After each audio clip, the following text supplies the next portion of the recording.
Hello दोस्तों, आप सभी का स्वागत है आप सभी के अपने यूट्यूब चैनल पे। आज है 27 नवंबर 2021 और आज की पहली पाली का पेपर एसएससी जीडी एग्जाम का सफलतापूर्वक संपन्न हो चुका है।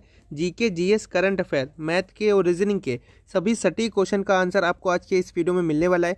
और जितने भी छात्र हैं जिनका आगे की शिफ्टों में पेपर लगा हुआ है एसएससी जीडी का, उनके लिए आज की वीडियो बहुत ही ज़्यादा महत्वपूर्ण होगी। तो इस वीडियो को पूरा एनालिसिस करिए और अगर आप लोगों को इन सभी क्वेश्चन का पीडीएफ चाहिए तो आप लोगों को पीडीएफ भी अवेलेबल किया जाएगा। चलिए वीडियो को स्टार्ट करते हैं, बताते हैं आपको सभी आंसर्स। पहला क्वेश्चन आप सभी के सामने कि कौन सी भारत की मिसाइल टैंक प्रतिरोधी है, तो आपको बताना था सही उत्तर। टैंक प्रतिरोधी मिसाइल जो है भारत के पास नाग मिसाइल है। ठीक है, अभी तक की नाग मिसाइल ही है और नाग मिसाइल इसका राइट आंसर है, सही उत्तर है। नाग मिसाइल भारत की मिसाइल टैंक प्रतिरोधी है। ठीक है, आपको सही उत्तर बताना था, नाग मिसाइल इसका राइट आंसर था। अगला क्वेश्चन था भारतीय वायु सेना का जो मुख्यालय है ये कहाँ पर स्थित है, तो दोस्तों इसका सही उत्तर था नई दिल्ली। नई दिल्ली इसका राइट आंसर है। भारतीय वायुसेना का मुख्यालय नई दिल्ली में स्थित है। नई दिल्ली इसका सही उत्तर है, राइट आंसर है नई दिल्ली। अगला क्वेश्चन था, इंपॉर्टेंट है ये सभी क्वेश्चन। अगला इंपॉर्टेंट क्वेश्चन था कि राष्ट्रीय विकास परिषद का गठन किस वर्ष हुआ था। राष्ट्रीय विकास परिषद का गठन किस वर्ष हुआ था, तो इसका सही उत्तर था 6 अगस्त 1952 ईस्वी में। ठीक है, 6 अगस्त 1952 ईस्वी में राष्ट्रीय विकास परिषद का गठन हुआ था। सही उत्तर है, राइट आंसर है 6 अगस्त 1952 ईस्वी में। तो राष्ट्रीय विकास परिषद का गठन 6 अगस्त 1952 ईस्वी में हुआ था। राइट आंसर आपका 6 अगस्त 1952 ईस्वी है। अगला क्वेश्चन है, भारत की कौन सी पंचवर्षीय योजना केवल 4 साल ही चली थी, तो आपको बता दें भारत की जो 5वीं पंचवर्षीय योजना थी ये केवल और केवल 4 साल ही चली थी, 5वीं साल नहीं चल पाई थी। सही उत्तर था 5वीं। भारत की 5वीं पंचवर्षीय योजना केवल और केवल जो है 4 साल ही चली थी, तो 5वीं यहाँ पे सही उत्तर हो जाएगा, राइट आंसर हो जाएगा आपका 5वीं। भारत की 5वीं पंचवर्षीय योजना केवल 4 साल ही चली थी। अगला क्वेश्चन है कि विजयनगर कौन सी नदी के किनारे स्थित है, तो विजयनगर ये जो है आपका ये तुंगभद्रा नदी के किनारे स्थित है। विजयनगर तुंगभद्रा नदी के किनारे स्थित है। राइट आंसर क्या है आपका, तुंगभद्रा इसका सही उत्तर है। तुंगभद्रा नदी के किनारे जो है विजयनगर स्थित है। अगला क्वेश्चन है, इंपॉर्टेंट है आप सभी के लिए कि तुलु वंश के संस्थापक का नाम बताना था। इतिहास से रिलेटेड क्वेश्चन है, तुलु वंश के संस्थापक का नाम बताओ, तो इसका सही उत्तर था वीर नरसिम्हा। वीर नरसिम्हा इसका सही उत्तर है, राइट आंसर है। तुलु वंश के संस्थापक का नाम वीर नरसिम्हा है। राइट आंसर क्या है, वीर नरसिम्हा इसका सही उत्तर है, राइट आंसर है वीर नरसिम्हा। ठीक है, अगले क्वेश्चन की तरफ बढ़ते हैं। पोस्ट ऑफिस नामक प्रसिद्ध किताब का लेखन किसने किया था। पोस्ट ऑफिस नामक प्रसिद्ध किताब का लेखन किसने किया था, तो आपको बता दें पोस्ट ऑफिस नामक प्रसिद्ध किताब का लेखन जो है रविंद्रनाथ टैगोर। रविंद्रनाथ टैगोर इसका सही उत्तर है, राइट आंसर है।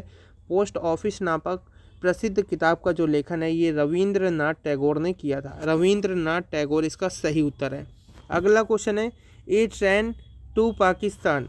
ए ट्रेन टू पाकिस्तान किताब पर लेखक का नाम क्या है। ठीक है, आपको बता दें ये किताब का नाम है ट्रेन टू पाकिस्तान किताब है। ठीक है, इसका लेखक का नाम पूछा गया था, तो सही उत्तर था खुशवंत सिंह। खुशवंत सिंह इसका राइट आंसर है। ए ट्रेन टू पाकिस्तान किताब के लेखक का नाम खुशवंत सिंह है। खुशवंत सिंह इसका सही उत्तर है, राइट आंसर है खुशवंत सिंह। ठीक है, अगले क्वेश्चन की तरफ। सबसे पहले वित्त आयोग का गठन कब हुआ था। सबसे पहले वित्त आयोग का गठन कब हुआ था, सही उत्तर है 1991।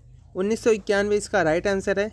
सबसे पहले वित्त आयोग का गठन जो है 1951 ईस्वी में हुआ था। ठीक है, 1951 ईस्वी में आपका जो है सबसे पहला वित्त आयोग जो है गठित हुआ था, तो 1951 ईस्वी इसका सही उत्तर है, राइट आंसर है। 1951 ईस्वी में सबसे पहला जो है वित्त आयोग गठित हुआ था।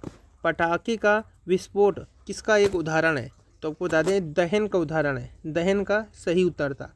पटाखे का विस्फोट जो है दहन का उदाहरण है। दहन इसका राइट आंसर हो जाएगा, सही उत्तर हो जाएगा दहन। ठीक है, अगला क्वेश्चन है महत्वपूर्ण क्वेश्चन है, CFC का फुल फॉर्म क्या होता है। CFC का फुल फॉर्म होता है क्लोरोफ्लोरोकार्बन। क्लोरोफ्लोरोकार्बन इसका सही उत्तर है, राइट आंसर है। CFC का फुल फॉर्म होता है क्लोरोफ्लोरोकार्बन। ठीक है, सही उत्तर है, राइट आंसर आपका क्लोरोफ्लोरोकार्बन। अगला क्वेश्चन है, बल्ब का फिलामेंट किसका बना होता है, तो इसका सही उत्तर है, राइट आंसर आपको बता दें, बर्फ़ का फिलामेंट उसी चीज़ का बना होना चाहिए जिसका जो है गलनांक काफ़ी ज़्यादा हाई हो। ठीक है, हाई होगा, कम होगा तो जल्दी गल जाएगा।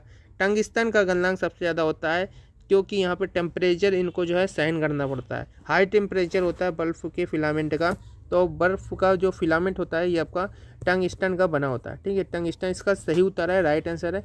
बर्फ़ का फिलामेंट आपका टंगस्टन का बना होता है, टंगस्टन इसका सही उत्तर है, राइट आंसर है आपका टंगस्टन। ठीक है, अगला क्वेश्चन है, परासरण दाब को कैसे मापा जाता है? परासरण दाब को कैसे मापा जाता है? तो इसका सही उत्तर है बार्कले और हार्टले की विधि द्वारा। बार्कले और हार्टले की विधि द्वारा जो है परासरण दाब को मापा जाता है। परासरण दाब को कैसे मापा जाता है? तो बार्कले और हार्टले विधि द्वारा यहाँ पे जो है परासरण दाब को मापा जाता है। सही उत्तर है आपका बार्कले और हार्टले विधि द्वारा परासरण दाब को मापा जाता है। अगला क्वेश्चन है, मानव पाचन की प्रक्रिया कहाँ से शुरू होती है? तो मानव पाचन की जो प्रक्रिया है ये आपकी मुख गुहिका से शुरू होती है। मुख गुहिका इसका सही उत्तर है, राइट आंसर है। मानव पाचन की प्रक्रिया आपकी मुख गुहिका से शुरू होती है। सही उत्तर क्या है दोस्तों? मुख गुहिका इसका सही उत्तर है। मानव पाचन की जो क्रिया होती है आप लोगों की, ठीक है, मुख गुहिका से स्टार्ट होती है। अगले क्वेश्चन की तरफ बढ़ते हैं हम लोग। 50 डिग्री सेल्सियस का मान फ़ारेनहाइट में कितना होता है? 50 डिग्री सेल्सियस का मान फ़ारेनहाइट में कितना होता है? तो सही उत्तर बताना है कमेंट सेक्शन में आप लोगों को। ठीक है, अगर आते हैं आंसर, आप लोग कमेंट सेक्शन में आंसर ज़रूर करते रहें। इसका सही उत्तर था 122 फ़ारेनहाइट। 122 फ़ारेनहाइट इसका सही उत्तर है, राइट आंसर है। 50 डिग्री सेल्सियस का मान फ़ारेनहाइट में 122 फ़ारेनहाइट होता है। 122 फ़ारेनहाइट इसका सही उत्तर हो जाएगा, राइट आंसर हो जाएगा 122 फ़ारेनहाइट। अगले क्वेश्चन की तरफ बढ़ते हैं। हवा में ध्वनि की तरंग किस तरह होती है? तो बता दें इसका सही उत्तर था अनुदैर्घ्य। हवा में ध्वनि की तरंग जो होती है ये अनुदैर्घ्य होती है। अनुदैर्घ्य इसका सही उत्तर है, राइट आंसर है। हवा में ध्वनि की तरंग अनुदैर्घ्य होती है। अनुदैर्घ्य इसका सही उत्तर है, राइट आंसर है। हवा में ध्वनि की तरंग अनुदैर्घ्य होती है। अगले क्वेश्चन की तरफ बढ़ते हैं। अगला क्वेश्चन और भी ज़्यादा इम्पोर्टेंट, ठीक है, अगला क्वेश्चन और भी ज़्यादा इम्पोर्टेंट।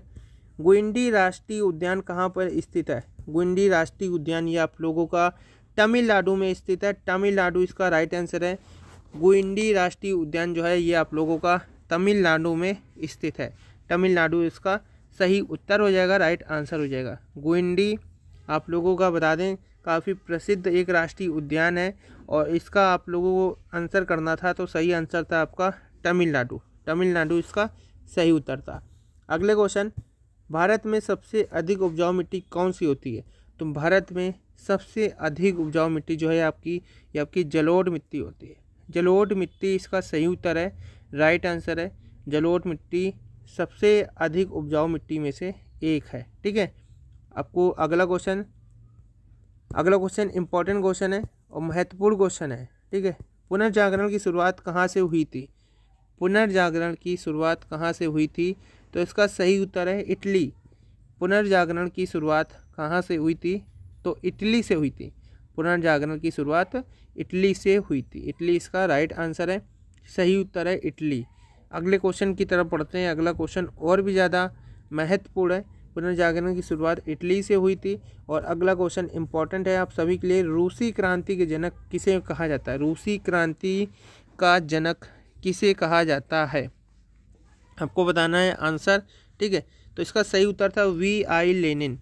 V.I. लेनिन इसका राइट आंसर है। ठीक है, इसका सही उत्तर है V.I. लेनिन। रूसी क्रांति का जनक जो है V.I. लेनिन कहा जाता है। लेनिन को कहा जाता है, V.I. लेनिन को कहा जाता है। सही उत्तर इसका है V.I. लेनिन। अगला क्वेश्चन है, हमारे देश में सबसे पहले कौन सा शास्त्रीय यंत्र था? तो वीणा इसका सही उत्तर है। हमारे देश में सबसे पहले वीणा था। ठीक है, वीणा एक शास्त्रीय यंत्र है, वीणा इसका सही उत्तर भी था। प्रच्छन्न बौद्ध के नाम से कौन जाना जाता है? तो शंकर सही उत्तर है इसका। प्रसन्न बौद्ध के नाम से शंकर जाने जाते हैं। ठीक है, प्रसन्न बौद्ध के नाम से शंकर जाने जाते हैं। इसका सही उत्तर क्या है? शंकर इसका राइट आंसर है। ठीक है, शंकर इसका राइट आंसर है। ठीक है, और जितने भी क्वेश्चन प्रोवाइड कराए जा रहे हैं सभी आपको हमारे टेलीग्राम चैनल सरकारी जॉब विद अभय पर प्रोवाइड किए जाएंगे। आज ही जाइए सर्च करिए जाके सरकारी जॉब विद अभय, ठीक है, टेलीग्राम पर जाके सर्च करना है और आप लोगों को वहाँ पे एक टेलीग्राम चैनल मिल जाएगा। 15,400 से भी ज़्यादा छात्र वहाँ पे जो अभी तक ज्वाइन कर चुके हैं, 15,400 से भी ज़्यादा छात्र अभी तक ज्वाइन किए हैं और पूरा कंटेंट वहाँ पे प्रोवाइड किया जा रहा है छात्रों को, ठीक है। सरकारी जॉब विद अभय टेलीग्राम को ज़रूर ज्वाइन कर लेना आप लोग। वहाँ पे आप लोगों को GK GS के नोट्स भी दिए गए हैं जो आपके क्वेश्चन पूछे जा रहे हैं।